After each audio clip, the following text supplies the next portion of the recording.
Every one welcome back to my YouTube channel. ഒത്തിരി നാളെ ഞാൻ ലോങ് വീഡിയോ ചെയ്തിട്ട് അപ്പോൾ ലോങ് വീഡിയോ ചെയ്യാമെന്ന് വിചാരിച്ചു. അപ്പോൾ ഞങ്ങളുടെ ഒരു ശനിയാഴ്ച അവധി ദിവസമാണ് ഈ വീഡിയോയിൽ ഞാൻ കാണിക്കുന്നത്. അപ്പോൾ രാവിലെ തന്നെ എഴുന്നേറ്റിട്ട് ചായയൊക്കെ ഉണ്ടാക്കി, പിന്നെ ഇടിയപ്പവും ഉരുളക്കിഴങ്ങ് കറി ഉണ്ടാക്കിയത് ഇത് ഞാൻ ഓൾറെഡി ഷോർട്സിൽ ഇട്ടിട്ടുണ്ടായിരുന്നു. അപ്പോൾ ഈ ഉരുളക്കിഴങ്ങ് കറി ഉണ്ടാക്കുന്നത് എങ്ങനെയാണെന്ന് ഞാൻ പറഞ്ഞുതരാം.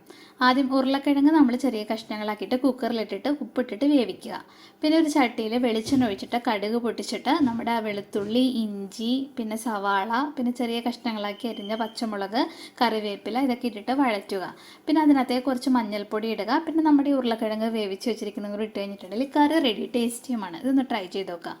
പിന്നെ ഞാൻ ശനിയാഴ്ചയല്ലേ ഞങ്ങൾ ഇതൊക്കെ കൂട്ടിയിട്ട് ചായ കുടിച്ചു. പിന്നെ ഞാൻ ഹെന്ന ചെയ്യാമെന്ന് വിചാരിച്ചു.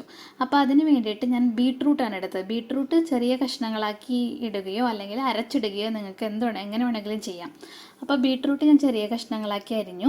പിന്നെ അതിനകത്തേക്ക് ഉലുവ, പിന്നെ കറിവേപ്പില, പിന്നെ ഗ്രാമ്പൂ, പിന്നെ ചായപ്പൊടി, നിങ്ങൾക്ക് വേണമെങ്കിൽ കാപ്പിപ്പൊടി ആഡ് ചെയ്യാം. ഇതൊക്കെ കൂടി വെള്ളത്തിലിട്ടിട്ട് തിളപ്പിക്കുക.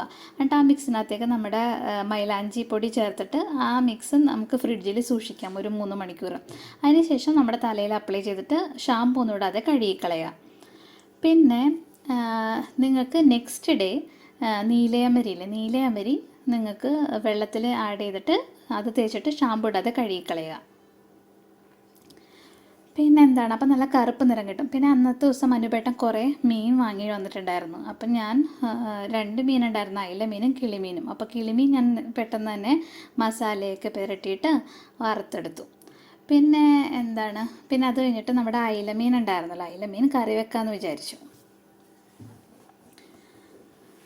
അപ്പം അയില കറി വെക്കാൻ വേണ്ടിയിട്ട് ഞാനൊരു ചട്ടി വെച്ചിട്ടുണ്ട്. അതിനകത്തേക്ക് വെളിച്ചെണ്ണ ഒഴിച്ചിട്ട് നമ്മുടെ ഇഞ്ചി, പച്ചമുളക്, പിന്നെ കറിവേപ്പില ഇതെല്ലാനും ആഡ് ചെയ്തു. വെളുത്തുള്ളിയും എല്ലാനും ആഡ് ചെയ്തിട്ട് നന്നായിട്ട് വഴറ്റിയിട്ട് ഉപ്പിട്ടിട്ട് അതിൽ എന്താണ് നമ്മുടെ മഞ്ഞൾപ്പൊടി, പിന്നെ മുളക് പൊടി ഇതെല്ലാം ആഡ് ചെയ്തു. പിന്നെ ഞാൻ തക്കാളി ഇട്ടിട്ടാണ് കറി വെച്ചത്. അപ്പോൾ ഇതൊക്കെ നന്നായിട്ട് വഴറ്റിയതിന് ശേഷം തക്കാളി ഇട്ടു അതിനകത്തേക്ക്. നന്നായിട്ടൊന്ന് വഴറ്റി. അതിനുശേഷം നമ്മുടെ എന്താണ് ഇതിനകത്തേക്ക് തക്കാളിയൊക്കെ ഇട്ടിട്ട് നന്നായിട്ട് വഴറ്റിയതിന് ശേഷം ഇതിൽ നമ്മൾ തേങ്ങ അരച്ച കറി വയ്ക്കുന്നത്. അപ്പോൾ തേങ്ങ അരയ്ക്കാൻ വേണ്ടിയിട്ട് തേങ്ങ ചിരകിയതും പിന്നെ കുറച്ച് മഞ്ഞൾപ്പൊടിയും ചേർത്തിട്ട് വെള്ളം ചേർത്തിട്ട് അരച്ചെടുത്തിട്ട് പേസ്റ്റ് ആക്കിയിട്ട് അതിനകത്തേക്ക് ഒഴിച്ചു. പിന്നെ ഞാനൊരു 2 കഷ്ണം കുടംപുളിയും കൂടി ആഡ് ചെയ്തിട്ടുണ്ടായിരുന്നു. എന്നിട്ട് അത് നന്നായിട്ട് തിളച്ച് വരുമ്പോൾ അതിനകത്ത് ഞാൻ മീൻ കഷ്ണങ്ങളൊക്കെ ഇട്ടിട്ട് വേവിച്ചു. അപ്പോൾ നമ്മുടെ ആ ടേസ്റ്റി ആയിട്ടുള്ള കറി റെഡിയാണ്. പിന്നെ അതൊക്കെ കൂട്ടി ഞങ്ങൾ ചോറ് കഴിച്ചതിന് ശേഷം ഞങ്ങൾ പാച്ചുവിൻ്റെ സ്കൂളിൽ പാരൻസ് മീറ്റിംഗ് ആയിരുന്നു. അപ്പോൾ അതിന് വേണ്ടിയിട്ട് പോയി. പിന്നെ ഞങ്ങൾ സ്കൂളിൽ ടീച്ചറിനെ കണ്ടതിന് ശേഷം പുറത്ത് കുറച്ച് നേരമൊക്കെ ഇരുന്നിട്ടൊക്കെ വീട്ടിലോട്ട് വന്നു. വീട്ടിലോട്ട് വരണ വഴിക്ക് പാച്ചുവിന് ഐസ്ക്രീമൊക്കെ വേണമെന്ന് പറഞ്ഞു. അപ്പോൾ നമ്മുടെ കോൺ ഐസ്ക്രീമും പിന്നെ അല്ലാതെ കുറച്ച് ക്യാൻഡീസും ഒക്കെ വാങ്ങിയിട്ടുണ്ടായിരുന്നു.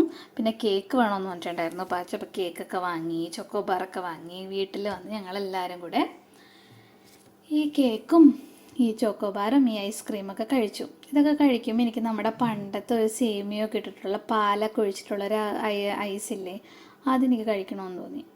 എന്ത് ചെയ്യാൻ, അതിപ്പോൾ കിട്ടാനും ഇല്ല. കിട്ടിയിട്ടുണ്ടെങ്കിൽ തന്നെ ആ പണ്ടത്തെ ടേസ്റ്റും ഇല്ല.